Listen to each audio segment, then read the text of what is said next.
Hello and welcome to the channel. My name is Mike, aka Madmikebmx, and this is my new show, MMA Monday. This is a show where I'd like to go over the upcoming UFC card for the week and take a look at the main card and give my predictions for each fight. I'm willing to place a few dollar wager on each fighter for my picks and put that on DraftKings and show that live on Thursday after the presser. That being said, let me give you a little bit background about myself. I am a BMX athlete for the last 25 years. I grew up as a young kid doing Taekwondo and competing in Brazilian Jiu Jitsu up until high school, where then I took over my passion for BMX. However, my passion for the UFC has never died. Me and my father discuss UFC every week since UFC number one, and we give our own friendly wagers between the fights, which is what led to this podcast.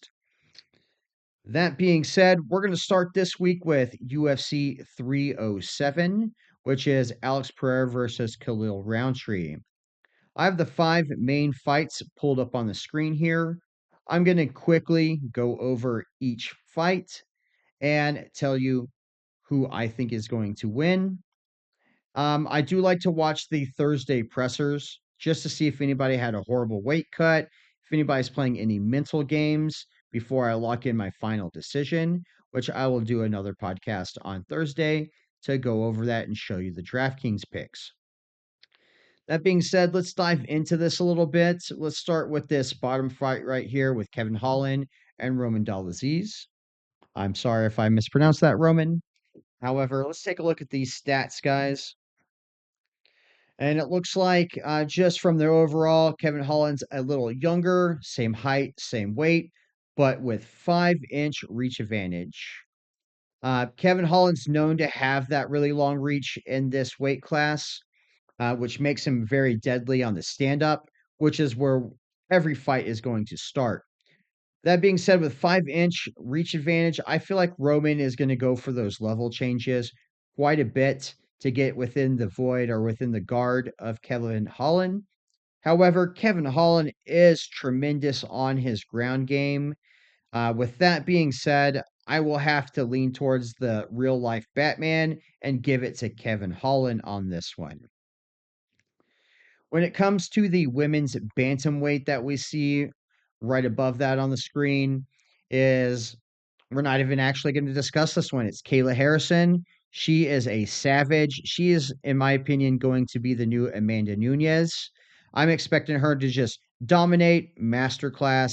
I'm willing to put the double wager on Kayla Harrison. I'm expecting her to make it all the way to the title contention and just dominate this weight class. So we're not even going to go back and forth on this one. I don't even need to see the stats. Kayla Harrison all day, every day on this one. Now, if we go over to the men's bantamweight, we do have Mario Bautista versus Jose Aldo. Mario is a newer up and coming fighter compared to Jose Aldo, which is a legend in the game. Some people were trying to write off Aldo and say that he is past his prime. However, he went to boxing and looked great. He came back to the sport and has looked great in his last fights. I would love to see Aldo make another title run contention. So that being said, sorry, Mario, I'm gonna lean towards Aldo on this one. Um, the legend takes this one with experience. Um, that's basically all I've got on that is I just don't think Mario is going to have the same kind of level of experience. And as we've seen with a lot of fighters, there are levels in this game. Now we go into the co-main with a women's bantamweight. Um, I really do like Raquel Pennington. I've always been a fan of her, and I was very excited when she got the title. However, we do know Amanda Nunes was the dominant force in that division and created a power vacuum when she left. We can't just let go of the fact that Juliana Pena's last win was against the Lioness, Amanda Nunes. Amanda did come back and put on a masterclass, which could play into some mental warfare for Pena. Has she gotten over that?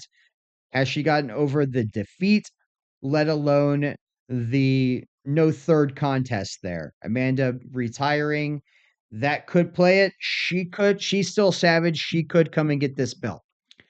I'm going to put my money on Raquel Pennington, but I keep telling everybody I know I would not be surprised if this title jumped around from contender to contender until Kayla Harrison makes it up there and just dominates this weight class.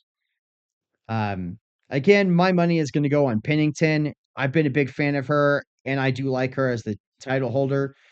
Pena does have a little bit better stand up, in my opinion, but Raquel, I believe she's got the ground game.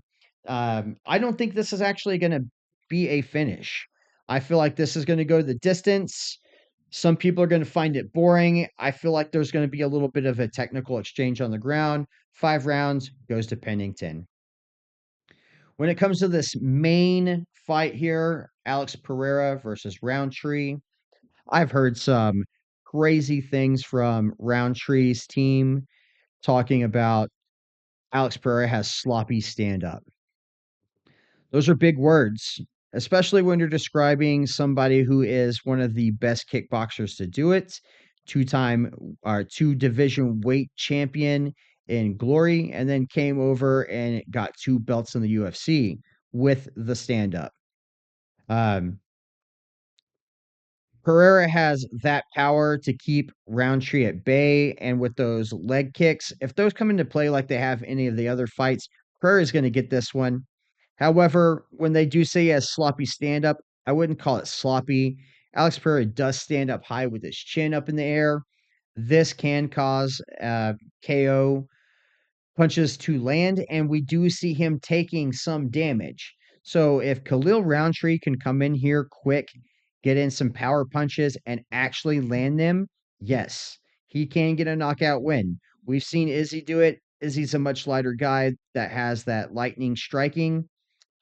Roundtree has the power. I wouldn't say it's quite lightning, but if he can connect early on, I believe he can get the win. However, if this goes past round 2.5, it's Pereira all day with a knockout in the 3rd round. That left hand is dangerous. And man, I feel like this is going to be a tight fight, but I'm going with Alex. I want him to win. I want him to challenge the heavyweights, either Aspinall or John Jones or Stipe, and go for that 3rd weight class. So that being said, those are going to be my 5 picks. I will put $2 on each person. Uh, I'll do a $5 bet on Kayla Harrison because I'm that confident that she's going to win. Um, yeah, so let's recap it. We're going to go Kevin Holland, Kayla Harrison, Jose Aldo, Pennington, Pereira. Those are my picks. I'm going to come back Thursday after the presser, let you know what I thought about the fighters and how they looked and how they acted in the presser, and then give my locked in and show you my DraftKings app with the wagers already made and paid for. That being said, guys, I appreciate you. This is the first MMA Monday podcast. I will get better with the audio and the lights that I have set up in my studio. This is just a home studio that I'm dialing in, so please bear with me. My flow on the mic will get better as well, I promise. That being said, guys, I really do appreciate you guys. See you on Thursday for the dialed in, locked in decisions on DraftKings. And if you think that you can pick them better than me, let me know in the comments. Tell me why I'm wrong with my picks and why you think the other person would win.